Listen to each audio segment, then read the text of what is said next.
बिस्मिल्लाहिर्रहमानिर्रहीम। अस्सलाम वालेकुम students.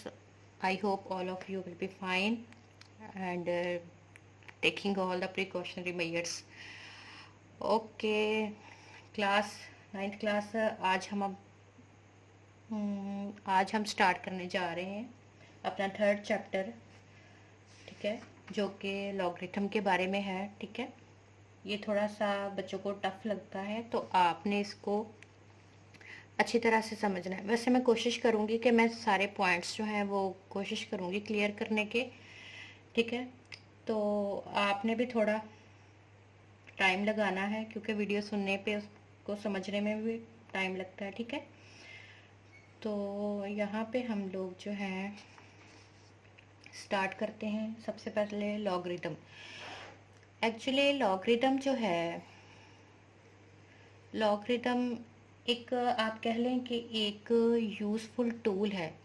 ठीक है, टूल इस सेंस में कि हम बहुत सारे जो प्रॉब्लम्स हैं, ठीक है, मैथमेटिक्स का मतलब ही ये होता है कि जब अरिथमेटिक मैथ में कोई प्रॉब्लम्स आना शुरू हो जाते हैं, कोई एक फार्मूले से हम किसी चीज़ का आंसर नहीं फाइंड आउट कर पाते, तो हम क्या करते हैं कि हम उसके लिए कुछ नए जो है मेथड्स इन्वेंट करते हैं। ठीक है, कोई नए ऑपरेटर्स बनाते हैं। ठीक है, तो ये लॉगरिथम भी आप कह लें कि अरिथमेटिक के जो प्रॉब्लम्स हैं उनको सॉल्व करने के लिए एक टूल है। ठीक है, इस टूल को यूज़ करके जो प्रॉब्लम्स जहाँ पे अरिथमेटिक का दूसरा फार्मूला काम नहीं करेगा, ये फार्मूला काम करेगा। ठीक है, तो इसलिए हम पहले देखते हैं कि लॉगरिथम एक्चुअली में होता क्या है। ठीक है,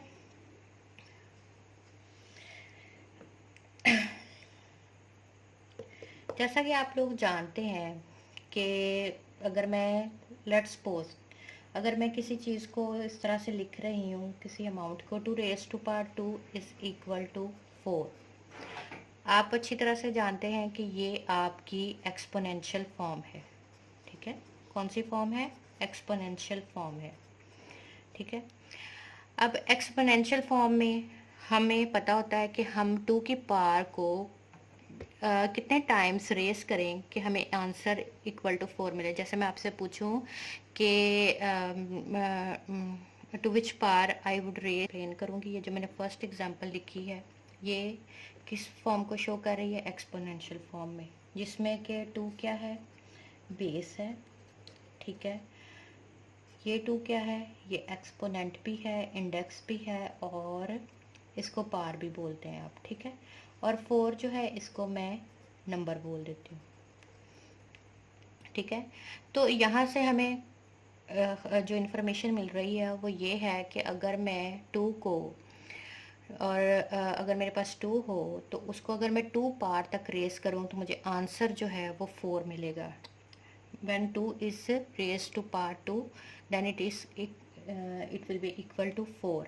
इसी तरह से अगर मैं देखूं कि 3 को मैं किस पार तक रेस करूं कि मुझे आंसर जो है वो 9 मिले। ठीक है ना, जैसे इसको अगर मैंने लेट्स सपोज अगर अब इसको मैंने जर्नल फॉर्म में लिखना हो तो मैं इसको यूँ लिख सकती हूँ a raise to power x is equal to y। ये मैंने इसी फॉर्म की जर्नल फॉर्म बना दिया। ये अरिथमेटिक फॉर्म थी, ये जर्नल फॉर्म हो गई। और जनरल फॉर्म आपको पता है, जब भी हम किसी अरिथमेटिक प्रॉब्लम को जनरल फॉर्म में लिखते हैं तो वो अलजेब्रिक फॉर्म बन जाती है। ठीक है ना, तो मैंने इसको इस फॉर्म में लिखा है। यहाँ पे देखा जाए तो अब बेस क्या हो गई? ए बेस को शो कर रहा है। ठीक है, एक्स जो है वो एक्सपोनेंट को शो कर रहा है। ठीक है, और वाई जो है वो नंबर को शो कर रहा है। ठीक है, ये है एक्सपोनेंशियल फॉर्म है। ठीक है, अब सम टाइम ऐसा होता है कि इसमें हमें साफ नज़र आ रहा है। लेट्स सपोज मैंने इसका आंसर फाइंड आउट करना हो कि मैं 3 की पावर को अगर मैं इसको लेट्स सपोज इस तरह से लिखती हूँ 3 raise to power x is equal to 9, तो यहाँ से मुझे जो इन्फॉर्मेशन फाइंड आउट करनी है वो क्या है कि 3 को मैं to which power I should raise the 3 to get the answer 9, to get the number 9। ठीक है, तो यहाँ पे अगर मैं इसको सॉल्व करूँ तो मैं इसको कर सकती हूँ 3 raise to power x is equal to, अगर इसको इस तरह से आपने क्वेश्चन देखे भी हैं जिनमें हम बेसिस को सेम कर देते हैं। बेसिस को सेम क्यों करते हैं? बेसिस को सेम इसलिए करते हैं कि हम उनके एक्सपोनेंट्स को क्या कर सकें? कंपेयर कर सकें। तो यहाँ पे मैं अगर इसको 3 को लिख सकती हूँ 3 रेज टू पावर 2। अब क्योंकि both bases are the same then their exponents can be compared. x is equal to 2। ठीक है, ये इसी तरह से कोई और आप देख लें 64 है। ठीक है ना, कि मैं 8 को या 4 को किस पार तक रेस करूं कि मेरे पास आंसर जो है वो 64 है। तो यहाँ से भी हम देख सकते हैं 4 raise to power x is equal to 4 raise to power 3। तो यहाँ पे x का आंसर क्या आ गया, 3 आ गया। अब ये तो सिंपल क्वेश्चंस हैं, ठीक है ना। सिंपल क्वेश्चंस में आप आराम से बेसिस को सेम करने के बाद एक्सपोनेंट्स को कंपेयर कर सकते हैं। लेकिन सम टाइम क्या होता है, सम टाइम ऐसा होता है कि आपके पास जो है वो ऐसा नंबर होता है कि आप उनकी बेसिस को ही सेम नहीं कर सकते।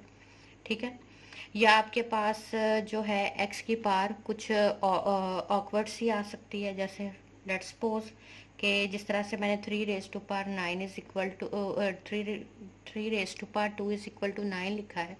अगर मैं इसको 3 रेज टू पावर 1/5 लिख दूँ और इज इक्वल टू कोई भी आंसर लिख दूँ, लेट्स सपोज कि मैं 99 लिख देती हूँ। अब ना ही तो मैं 99 को 3 की पार्ट्स पे लिख सकती हूँ। ठीक है, तो ये एक जो है ये एक ऑकवर्ड सा क्वेश्चन बन गया है जिसको कि इस मेथड को यूज़ करते हुए मैं सॉल्व नहीं कर सकती। तो इन दैट केस हमें लॉगरिथम की ज़रूरत पड़ती है। लॉगरिथम में क्या होता है, लॉगरिथम में होता है क्या है कि हम इसी एक्सपोनेंशियल फॉर्म को जो होता है लिखते हैं किस फॉर्म में, लॉगरिथम की फॉर्म में। जैसे a raise to power x is equal to y है। अगर मैं इसको लॉगरिथमिक फॉर्म में लिखूंगी तो मैं इसको लिखूंगी log of y to the base a is equal to x। ये दोनों चीज़ें हमें बिल्कुल सेम एक बात के बारे में इंफॉर्मेशन दे रही हैं। ये एक ही स्टेटमेंट को लिखने के 2 वेज हैं।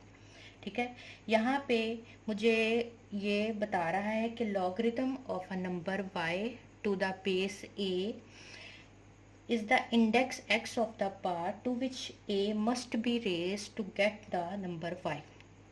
यानी कि हम जो है किस नंबर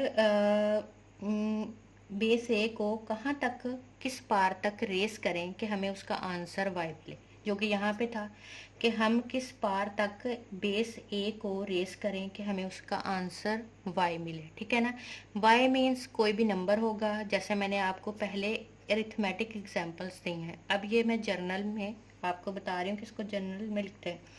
ये इफ़ एंड ओनली के ये दोनों इफ़ एंड ओनली इफ का साइन है कि ये दोनों रिवर्सेबल होती हैं। ठीक है ना, यानी इस फॉर्म को आप इंटर कन्वर्टेड होती हैं, इस फॉर्म को आप इसमें कन्वर्ट कर सकते हैं, इस फॉर्म को आप इसमें कन्वर्ट कर सकते हैं। अब हमें इस लॉगरिथम का फ़ायदा क्या होगा कि अगर हमारे पास कोई एक्सपोनेंशियल फॉर्म में हम किसी क्वेश्चन को सॉल्व नहीं कर सकते तो हम उसे लॉगरिथमिक फॉर्म में कन्वर्ट कर लेंगे, और सम टाइम अगर कोई प्रॉब्लम हो रही है हम उसे लॉगरिथम की फॉर्म में नहीं सॉल्व कर सकते तो हम उसे एक्सपोनेंशियल में कन्वर्ट कर लेंगे। तो मैथ्स में यही होता है कि आपने कोशिश करनी होती है कि हर एक जो प्रॉब्लम है उसका सलूशन फाइंड आउट करना होता है। ठीक है, इसी तरह से आप देखें कि लेट्स सपोज अब मैं इसी एग्जांपल को लिखती हूँ कि 3 raise to power 3 is equal to 27। इसको अगर मैं इस फॉर्म में लिखूंगी log of 27 to the base 3 is equal to 3, यानी कि 3 बेस को हम अगर रेस टू पावर उसकी पावर 3 रख कर रेस करेंगे तो आंसर हमें क्या मिलेगा, 27। यहाँ पे आप देख सकते हैं, और यहाँ से अगर फाइंड आउट भी करें तो यही आंसर बनेगा। ठीक है, तो x इज इक्वल टू क्या आ जाएगा, 3। और अगर इसको आप लॉगरिथम के फॉर्मूला से फाइंड आउट करेंगे तो फिर भी आपके पास आंसर जो है वो क्या आएगा, 3 ही आएगा। अब ये तो सिंपल से क्वेश्चंस हैं। ठीक है ना, इसी तरह से आप देखें दूसरे एक और एग्जांपल देखें कि 3 स्क्वायर इज इक्वल टू 9। तो इसको अगर मैं लॉगरिथमिक फॉर्म में लिखती हूँ तो log क्या आ जाएगा, log of 3 log of 9 to the base 3 is equal to 2, यानी 2 is the power to which 3 is raised to get the number 9. 2 is the power to which 3 is raised to get the number 9. ठीक है, वैसे भी आप देखें यहाँ पे 3 square है, यहाँ पे अगर इसको मैंने सॉल्व करना हो, यहाँ पे 3 रेज टू पावर अगर मैं फाइंड आउट करना चाहूँ और यहाँ पे इसको मैं हाइड कर देती हूँ, ठीक है, इसको मैं वेरिएबल की फॉर्म में ले जाती हूँ, तो यहाँ पे x3 रेज टू पावर 2 और x की वैल्यू क्या आ जाएगी, 2 आ जाएगी। ठीक है, अब मेरा ख्याल है वैसे नेक्स्ट लेक्चर में जब हम लॉगरिथम को प्रॉपर स्टार्ट करेंगे तो तब मैं आपको थोड़े से, और ये मैंने आपको थोड़ा सा बताया है। अच्छा, हमेशा जो बेस होती है लॉगरिथम की, जो बेस होती है, ठीक है, लॉगरिथम की जो बेस है, यहाँ पे मैं आपको बताती हूँ। जैसे हमने ये लिखा है a जो है ग्रेटर देन 0 होगी और ये कभी भी 1 के इक्वल नहीं होगी, और y भी हमेशा ग्रेटर देन 0 होगा, यानी कि पॉजिटिव नंबर होगा y, क्योंकि जो नेगेटिव नंबर्स हैं उन पे जो है लॉगरिथम का टेबल जो है वो एप्लीकेबल नहीं है, बल्कि उस पे वो डिफाइन ही नहीं है। ठीक है ना, तो यहाँ पे a जो है, a को पॉजिटिव भी होना चाहिए, बेस को पॉजिटिव भी होना चाहिए। अलबत्ता एक्सपोनेंट के लिए जो है वो एक्सपोनेंट एग्जाम्प्ट है, वो नेगेटिव नंबर भी हो सकता है, पॉजिटिव नंबर भी हो सकता है। ठीक है ना, लेकिन आपका जो नंबर है, जो बेस है, ये both should be the positive, and जो आपकी बेस है वो 1 के इक्वल नहीं हो सकती, अदर देन 1 वो कोई भी नंबर हो सकता है। और ये जो सारा लॉगरिथमिक मैं आपको लॉगरिथम के बारे में बता रही हूँ, ठीक है, ये सारा जो है ये आपके रियल नंबर्स पे डिफाइन है। ठीक है, जब आपका एक्सपोनेंशियल फॉर्म, लेट्स सपोज आपकी एक्सपोनेंशियल फॉर्म जो है उसमें भी अगर आप देखें तो सम टाइम अगर आपको कोई जैसे क्यूब रूट फाइंड आउट करने होते हैं, ठीक है, आप किसी चीज़ का क्यूब रूट फाइंड आउट कर रहे हैं तो उसका आंसर आपको रियल वैल्यूज़ में एक आंसर पॉसिबल मिल जाता है। ठीक है ना, एक आंसर मिल जाता है, बाकी जो उसके आंसर्स होते हैं वो कम्प्लेक्स नंबर्स में लाई कर रहे होते हैं। तो यहाँ पे हम बात जो है वो सिर्फ जो है वो नेचुरल नंबर्स की कर रहे हैं। ठीक है, नेचुरल नंबर नहीं, सॉरी, रियल नंबर्स की बात कर रहे हैं। ठीक है ना, लॉगरिथम को रियल नंबर्स पे, यहाँ पे आपकी बुक में भी लिखा हुआ है, logarithm of a negative number is not defined at this stage, यानी नेक्स्ट स्टेज पे कॉम्प्लेक्स एनालिसिस में ये इसका डिफाइन किया गया है। ठीक है, रियल नंबर्स में ये इसी तरह से डिफाइन है। ठीक है, अच्छा, अब जो है यानी हमने क्या सीखा है, हमने सीखा है कि लॉगरिथम जो है वो एक्सपोनेंशियल फॉर्म की एक किस्म है। Both exponential form and logarithmic form are equivalent statements. They both represents the same amounts and same numbers. ठीक है, और वो सेम स्टेटमेंट्स के बारे में इंफॉर्मेशन दे रहे होते हैं, जिनको कि हम सम टाइम एक्सपोनेंशियल में राइट करके सॉल्व कर लेते हैं, और अगर हमें आंसर पॉसिबल ना हो रहा हो तो हम उसे लॉगरिथम में लिख के तो फाइंड आउट कर लेते हैं। अच्छा, इसके बाद हम जो है